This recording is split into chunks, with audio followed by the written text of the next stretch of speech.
Hello and welcome. My name is Svetlana Stone, and you are watching Artist Voices, where we believe it's essential for artist voices to be heard.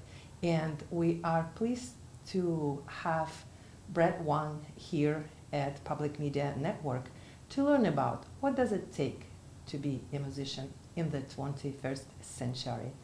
Thank you for being with us. Brett, and we're so glad to see you here and learn more about you and what you are doing. I know you are working with artists, with musicians, and you were, for many years, work at Western. Yes. As a director of music department. So you are the expert. What does it take to be a musician in the 21st century? Could you please tell us about yourself and how you get into Kalamazoo? Certainly. And thank you for having me. It's a pleasure talking with you. Of course. I came to Kalamazoo in 1983 to be the clarinet professor at Western. And so the first part of my career was pretty traditional faculty, teaching, performing, playing with faculty groups, the Western Wind Quintet, doing my own solo performances, chamber music performances, and recruiting for the music program and developing a clarinet studio, and teaching students in performance, music education, music therapy. So it was an ideal job for me. Kalamazoo is such a great town for the arts. The School of Music at Western is an amazing program, and I was thrilled to be part of that. I hadn't anticipated going into administration, but my career sort of evolved that way. I became the director of graduate studies, which was probably my favorite administrative position there because it was half administration and half still teaching in the clarinet studio. So I didn't give up the teaching aspect, but it had me work with all of the grad students, supervising the graduate teaching assistants, and working with all the grad students, and helping, in particular, the international students transition in because quite often the change in academic institutions internationally would be difficult. So it was meaningful work for me to work with them to try and acclimate them. And then my last 6 years at the university were as director of the School of Music. I had retired from that position and was very happy in retirement. I was planning to do a little bit of musical activity. I'm on the faculty now at Kalamazoo College and work with the woodwinds there. But then Fontana Chamber Arts needed a new director, and when they approached me, I had to think about it, whether or not I wanted to get back into the workforce. But Fontana actually had been part of for as long as I've been in Kalamazoo, I've either been a performer with Fontana or associated with the administration, and it is a special organization for me. So the chance to now be the director of that organization is my next challenge, and I'm enjoying it very much. So you mentioned that you work at Western. You started as a teacher and you yourself playing clarinet. So being a teacher and musician, what challenges you were facing at that time?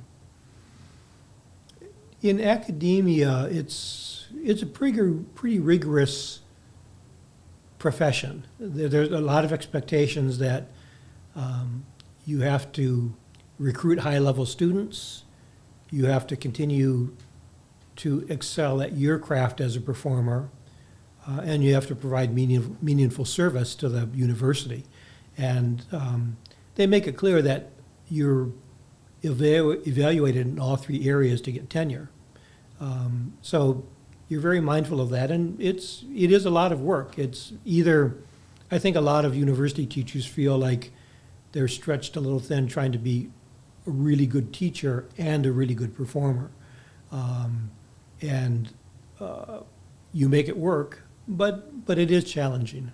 So, probably there are just, again, the demands of keeping up your own performance skills, and then the expectation that you recruit at a very high level, and knowing that you're being evaluated very carefully in those areas is challenging.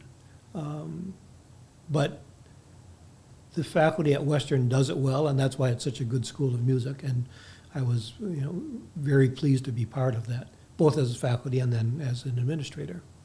And you said you have to be careful in recruiting because you must recruit high-level professionals. But what was your criteria, how you were based your evaluation? And when you meet those musicians, what was your, because you said you work with international, or you recruit also here in the US, right? Yep. So could you please tell us about yourselves? What was your evaluation based on that? And maybe there also were some challenges that was involved in this process. Yes, that actually ties in and nicely. Maybe the funny story that you can share. Yeah. Okay, I'll think about stories. There's a lot of things. Yes, It's very interesting. Yeah. I think it ties in nicely to the whole premise of your show, that what it takes to be a musician currently. Because what I would look for in a student would be, they would have to have natural musical ability. It would be difficult to try to be a music major if you haven't had previous high-level training and experiences. So you'd look for evidence of that. But in addition to those skills, you also want to bring in students that are teachable. That is, it doesn't matter how well they play if you don't feel like they're going to listen to what you have to say and do the things that you ask them to. They have to trust that faculty member that we are going to shape them in the direction that based on what their career goals are, that they have to trust that we're going to help them get there. And not all students do that. Particularly some of the really talented performers think that they already know what they need to do. So they're not, we refer to it as being teachable. And I would prefer to work with a student who maybe is a little rough around the edges and has a lot to learn, but really wants to do it. That's going to do everything you ask them to do and go beyond that to try and achieve those goals, rather than somebody who comes in and just thinks that they're going to... Nothing to learn there. Right, nothing to learn, yes, yeah. So you look for that teachability, you look for a skill level, you look for a good sense of awareness. We would tell young students that, yes, you might be first chair in your band in your high school, but how do you see yourself, how do you compete with people outside of your school? So we would encourage them to go to the Western Camp Seminar or Interlochen or Blue Lake. Outside of their boxes, exactly. Comfort zone, what they always been. Yeah, to see how they stack up to competitionally, regionally, nationally, or internationally. So that was an important part of it too. And just good work ethic, good academic skills. Even though music students, the focus is a little different than a STEM major, a science major. There's still an expectation that they be good students in the core, in terms of communications and all of the basic skills that are expected of people. So you look at all of those things. As a performer, they would have to be able to express themselves in a convincing fashion, both verbally and musically. It's like doing an interview. You have to sell yourself to the people that are talking to you. And as a performer, you have to do likewise through your instrument.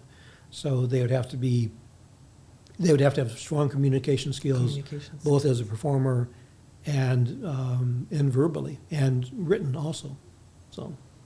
So it's important when you see new potential students to see those potential that they are willing to learn, go outside their comfort zone, and also be able to present themselves as a performer. So it's not enough just to being a good musician. Right, And yes. thinking that that's it. Yeah. I only need to play. Right, yes. But there is much more involved in that. Mhm, mhm. So it's very interesting. So, and when students already here at school and they already pass all those high criterias, what do you think also the biggest challenge that they facing here, being already at school, like as students? University students, you're at a very vulnerable age. You're at an age where you're deciding what you want to do with your life. That can be challenging for an 18-year-old. It's not as challenging for musicians because by the time they get there, they know that that's what they want to do. But again, they're still learning, they're still developing, and there's such a jump from high school where I won't say you're coddled, but you still were with the parents. Yeah, you're with mostly. parents, and your schedule is structured. When you're in university, you're for the most part living alone for the first time. Not all your classes take attendance, so if you're not there, that's up to you. I mean, they might track attendance, but they're not going to chase you down like in high school if you start skipping classes. So this transition from being kind of like high school and that adult level? Exactly, adult level. And I would tell the freshman students that their professional life started now. And being professional doesn't necessarily mean you're getting paid to do it. It means you're doing your work at a high level that you'd be considered a good potential employee. So I would tell them that how they perform in lessons, how they perform in rehearsals, how they interact with all of their teachers, whether it's performance related or not, and how they get along with their peers is all part of being a good professional. Collaboration is the important thing. So they have to work well with their peers, with their supervisors, and because most musicians will teach, they have to be able to work well with younger students too. And coming back to you also like musician, playing clarinet. How you choose this path? Who influenced you to become a musician in the first place? Well, why clarinet? Yeah, okay. But my parents were not musicians, but my brother, who's a year older, started in not my school system on the east side of Detroit. Everybody played song flute in the first half of fourth grade, and then they could elect to take an instrument. And my brother elected saxophone, and I remember hearing him play in a school assembly and thinking, wow, that's wonderful, and I want to do that. So when it came my opportunity to pick an instrument, I wanted to do saxophone. And he said, no, we already have a saxophone in the house. Why don't you pick So your clarinet? brother said, right? Yes, my brother said. He was yes, your advisor. Yes. So I said, okay, clarinet sounds good. And fortunately, they fit you at school and make sure it's the right size for you, and your embouchure would work, your facial structure. And it was a good fit for me. And so my brother and I were very serious about our instruments. And it was the right fit for me. My band director, even in sixth grade, would encourage me to take private lessons. And so she was probably the one that started me on the path of, she saw something in you and Yes. encouraged you to Yes. do more Yes, rather yeah, than just yeah. be And- comfortable right, just yeah. at school level. Yeah. And my brother and I, it was interesting, she was really a piano major, but woodwinds was her secondary, and she didn't want to give us lessons because she said we should work with specialists, but we kept badgering her, so she agreed. And my brother and I, he would take a saxophone lesson with her, and then I would do a clarinet lesson. And she would take us to concerts. I heard my first orchestra concert when She took me to hear the local symphony. And then at high school level, she finally said, look, I can't teach you any more about the clarinet. You know, I love working with you, but you really need to work with a clarinet specialist. And that actually led me to going up to Interlaken. So I did my last 3 years of high school at the Interlaken Arts Academy. And that's really what sort of then focused me on a career in music.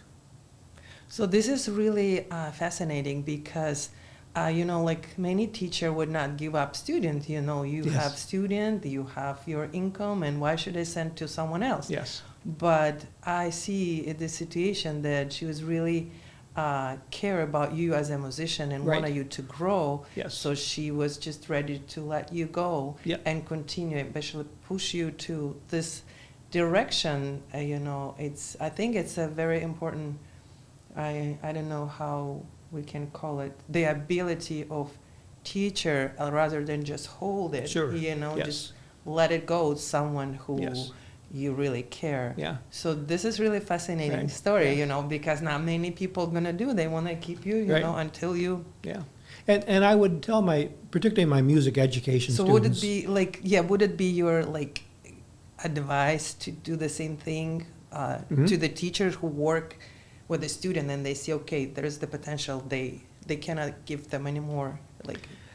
I would just tell, again, particularly my music ed students, that to never underestimate the influence they would have on their students. And even, you know, in music education, you get accepted into like the clarinet studio, but you get trained in all of the instruments so that when you do whether it's a fourth grade band or a high school band, you can work with every instrument.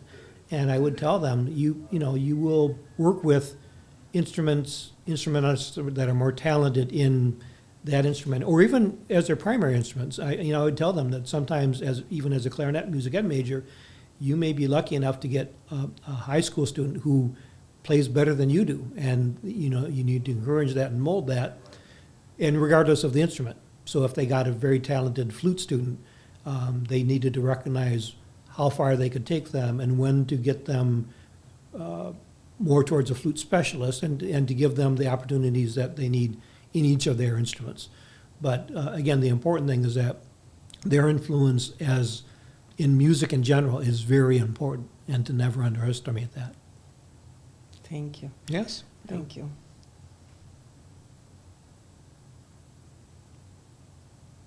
Welcome back. For those of you who just tuned in, we are here at Public Media Network with Brad Wong to learn about what does it take to be a musician in the 21st century. And thank you for watching us. And thank you again for being with us. My pleasure. I also would like to learn about your current career. You said you work at Western for so many years and with talented, amazing students. Now you work with professionals. Could you tell us about this more, about your organization, what your organization do, and what is your role? Yes. Fontana Chamber Arts is a chamber music presenter, and it's been in the Kalamazoo community since the 1980s. And actually, that's an interesting story, the way it started. When I was getting back to my young student days and just discovering what chamber music was. And chamber music is, the basic definition is it's one musician on a part.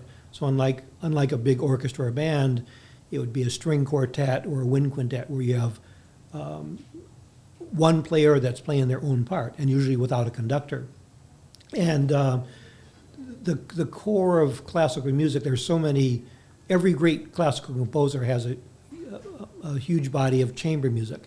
And when I discovered that in high school, the first pieces I heard were like the Beethoven septet or the Schubert octet, where there's one clarinet and then strings and some other winds.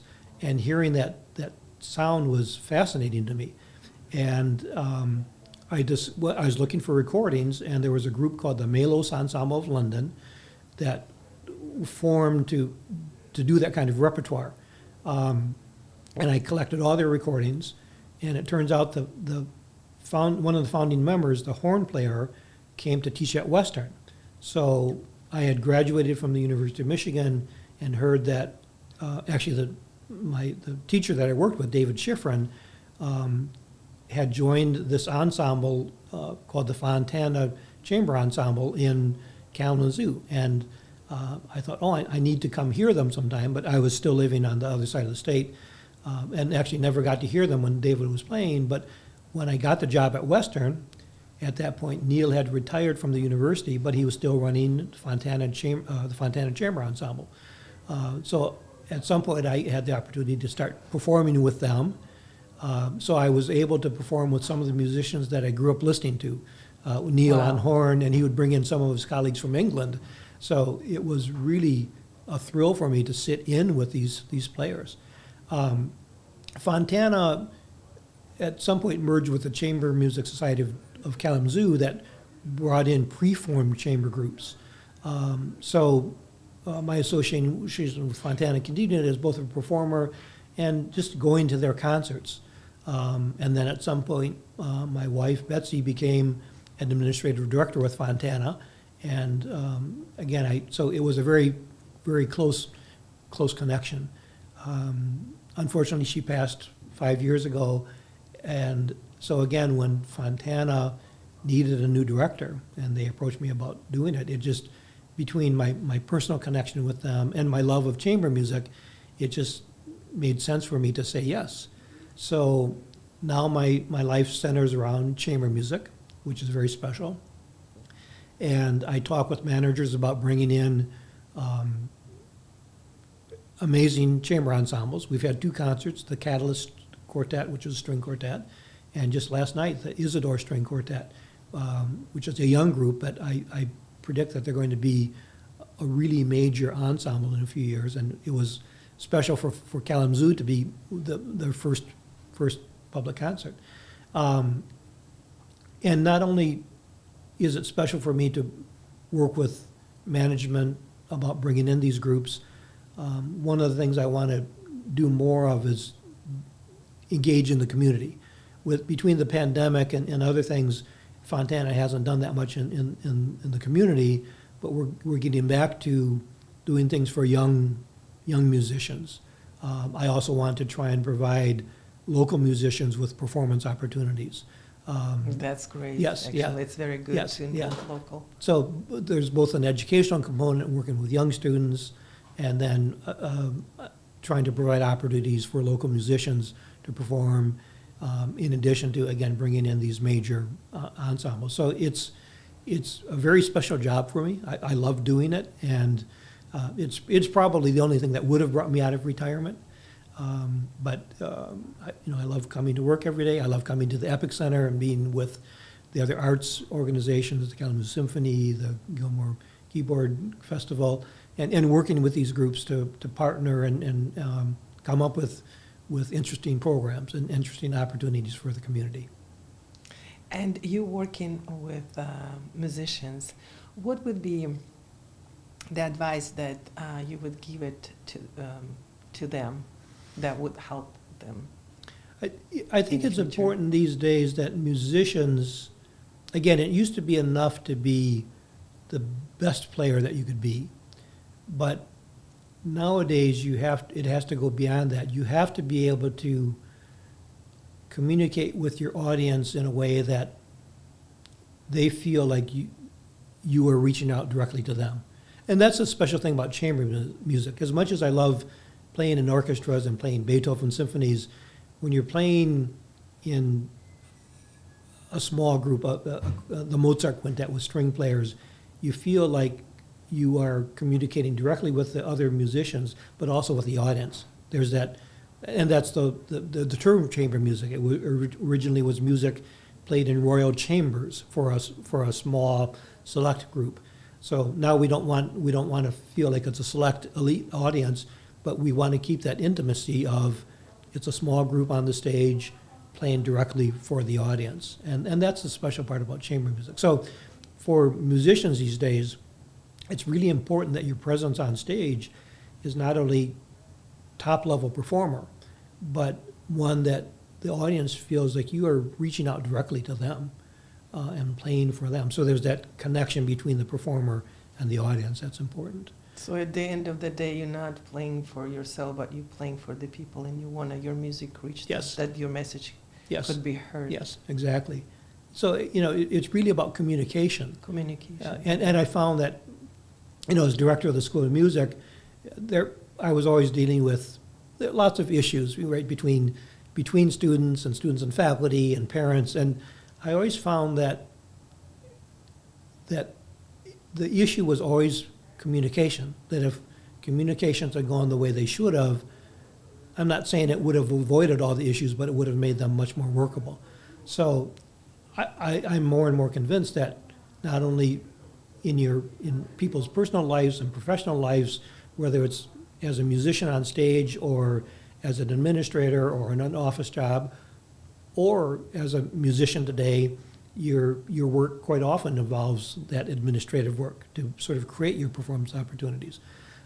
So in all of that, communication is important. So developing those skills.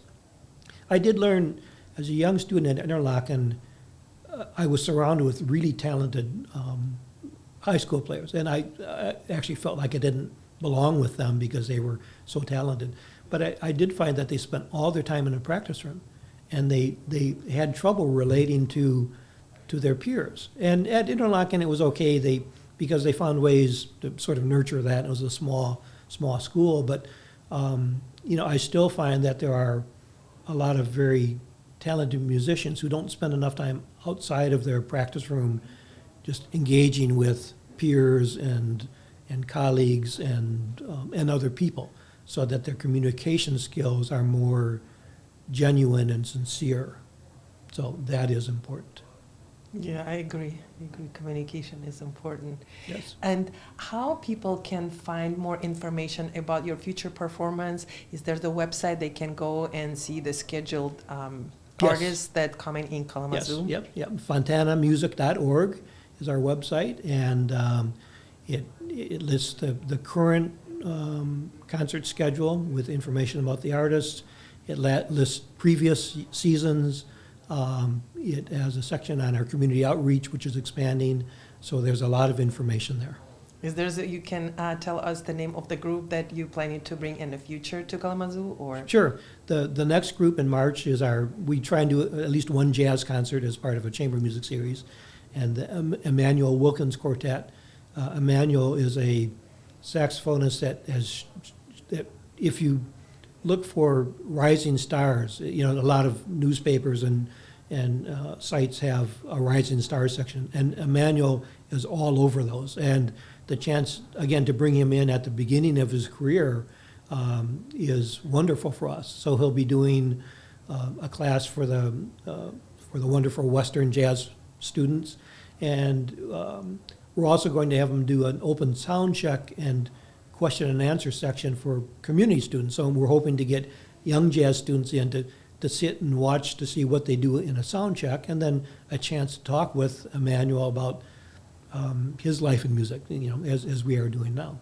And then the last concert of the year is with the Chamber Music Society of Lincoln Center, one of the most revered chamber groups in this country. And again, the clarinetist who will be coming with them is David Schifrin, my former teacher. So it's very special for me to have him coming back.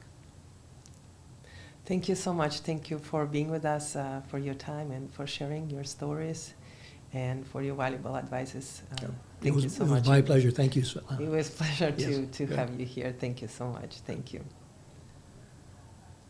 Well, this concludes this episode of Artist Voices, and we are thanking Brett Wong for being with us here at Public Media Network, where we believe it's essential for artist voices to be heard. Thank you for watching us, and see you next time.